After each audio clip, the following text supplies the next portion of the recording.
حبيبي وعزيزي برج الحوت اللي بحبه موت، واهلا بيكم واحلى مسا على عيونكم الحلوين. ونقول توقعات ونصايح وتحذيرات الاسبوع الثاني من شهر يوليو تموز، وبامر الله يبقى اسبوع لوز اللوز من يوم 7 ليوم 14 من الجمعه للجمعه. بس اسبوع مهم ما فيهاش كلام.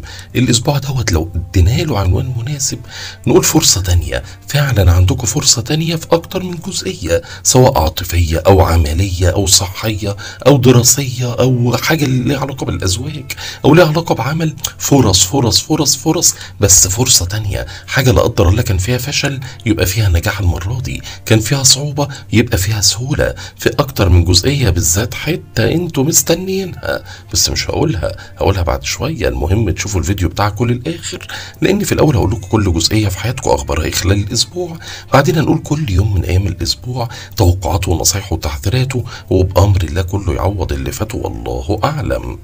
نبدا بقى ونقول الحته البامبي الجميله الفله شمعه منوره. العاطفة لوب كتير وحاجات بتطير، ده الشمس في برج السرطان في بيتكم الخامس، وعطارد في السرطان لغاية يوم 11 فيكم. يعني حاجة جميلة، حالة حلوة بتحصل في الحتة العاطفية. اللي حتى عنده فراغ عاطفي تخرج المشاعر دي في أي حاجة، في ترفيه، في فسحة، في قعدة، في سهرة، في مكالمة، في اتصال، في تفاهم، فرص لإعجاب، لانجذاب، لتحسين علاقات عاطفية، لتفاهم عاطفي، لتفاوض عاطفي. انتوا تعبانين عاطفيا معظمكم، لا استثني احدا. الحوت معظم حياته كده فعلا، بس دي من الفترات اللي فيها نشاط عاطفي، فرص عاطفي، مشاعر مع الاخرين. مش شرط الحب الحته الشمال بس، مع الاب، مع الام، مع الاخ، مع الاخت، مع الاصدقاء القريبين، مع الابناء. اي حد بينكم وبينه مشاعر، ده فرص لجنس من الازواج الحلوين وينيموا العيال بدري حبتين، فرص لتفاهم عاطفي، فرص لرجوع منفصلين او متطلقين زي ما قلنا. بصوا انتوا جذابين للجنس الاخر الفتره دي، استغلوها بقى، ماليش دعوه. حتى فرص والنبي في اكتر من حاجه.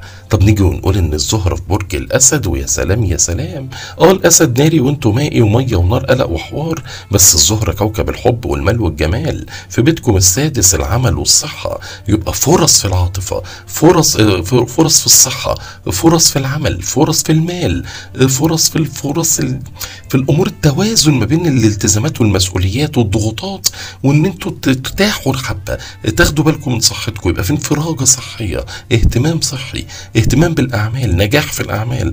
التاجيلات والتاخيرات والمشكلات تبدا تتحل في التزاماتنا ومسؤولياتنا، سواء عمليه او دراسيه او مهنيه او منزليه او عائليه، ايا كان نوع المسؤوليه. وبرضه يساعدنا دخول عطارد في برج الاسد، فيديكم فرصه على تنظيم الاوقات، ترتيب الامور الاهم فالمهم، ترتيب الاولويات مهم جدا، الالتزام بالمواعيد، تنظيم الاعمال، الاهتمام بالوقت. الوقت كالسيف ان لم تقطعه هيزعلك. كتر الضغوطات احيانا بتعمل ارهاق واجهاد. عطارد يساعدكم تعملوا البالانس من يوم 11، تبداوا توازنوا ما بين اعمالكم وما بين صحتكم، ما بين حياتكم الشخصيه حياتكم العمليه، توازن في الامور، قدره على النقاش، التفاهم، التفاوض، الترقي، النجاح في اي امر عملي او دراسي او مهني. والمريخ في برج الاسد ليوم 10 مديكوا الطاقه والنشاط العملي، من بعد كده هيخلع منكم، فتبداوا الارهاق والاجهاد يزيدوا حبتين. خدوا بالكم يا حلوين. المريخ في العذراء من يوم 10 في بيتكم السابع، فمن يوم 10 هيبقى في نشاط في العلاقة الزوجية، سواء بقى فرص لزواج أو فرص لتحسين علاقة زوجية أو تفاهم أو تواصل أو أحداث زوجية تكون أسرع وأعنف. ممكن تكون خلافات لا قدر الله، ممكن تكون عند أو جدال، تكون مشكلات، فخدوا بالكم، خليكوا هادين، ما تتسرعوش في قرارات لها علاقة بالأمور الزوجية، خصوصا لو العلاقة الزوجية أصلا ضعيفة. العلاقات القوية ولا يهمها، 100 الطاقة الجنسية عالية جدا، من افضل الفترات للازواج. نفس الكلام ده ينطبق على شريك العمل او المال، في طاقه وفي قدره، بس في تسرع في قرارات، في مشكلات ممكن تحصل لا قدر الله لو الشراكه اصلا ضعيفه، فناخد بالنا شويه. خلينا نقول بقى وجود المشتري في برج الثور شيء رائع جدا ليكم. بيتكم الثالث قدره على النقاش، على التفاهم، على الاقناع، على المنافسه، على المواجهه، على الظهور، على في احداث واتصالات وتفاهمات ومشاوير كتير، وارد يبقى في سفر قريب او بعيد، عملي او ترفيهي، الله الله اعلم، بس تحرك بعيد، ما ترفضوش اي مشوار، ما تاجلوش اي خروجه، ردوا على اي تليفون ممكن يكون اخبار ايجابيه، فرص ان انتوا تثبتوا نفسكم. طبعا زحل متراجع في برج الحوت عندكم، وده اللي عامل لكم التاخير في بعض الامور اللي انتوا عايزينها، اللي ضاغط على نفسيتكم، اللي ملخبط اوضاعكم، اللي مخليكم مش مرتاحين بشكل عام. هنا ما تستسلموش للضغوط والافكار السلبيه، ودوروا على الايجابيات، وبامر لا تلاقوها وتبقوا 100 100. كده تقريبا قلنا كل جزئية، نيجي لكل يوم من الأيام بالتفصيل. يا حوت يا جميل انت يا جميل، والبداية بالجمعة والسبت، ولا أحلى ولا أروع ولا أجمل. يوم 7 و8 يوليو تموز، وحاجة فعلا لوز اللوز، القمر في برج الحوت عندكم في بيتكم. ممكن يبقى في ضغوط، بس في ثقة في النفس، في جراءة، في تفاهم، في نقاش، في قرارات، في بدايات، في خطوات، في حل مشكلات، قادرين تواجهوا، قادرين نفسيتكم تبقى افضل. مضغوطين بس قادرين تتميزوا يا حلوين، فرص كبيرة جدا، استغلوها، يومين حلوين. حد و2 9 و10 يوليو تموز، والقمر في الحمل في بيتكم التاني، الفلوس والمال والمصاري، يومين ماليين، يا خساره يا مكسب، يا فلوس تيجي يا فلوس تروح، التزامات ماليه، مسؤوليات ماليه، ابعدوا عن التبذير وحوشوا كتير، وارد يجي قرشين نحافظ عليهم، ما جوش نحافظ على اللي معانا، نحافظ على مصدر رزقنا، نحذر السرقه والغش والنصب والاستغلال، وبامر الله تبقوا عالي العال، بلاش تبذير بس، لموا نفسكم، مش لازم الفشار.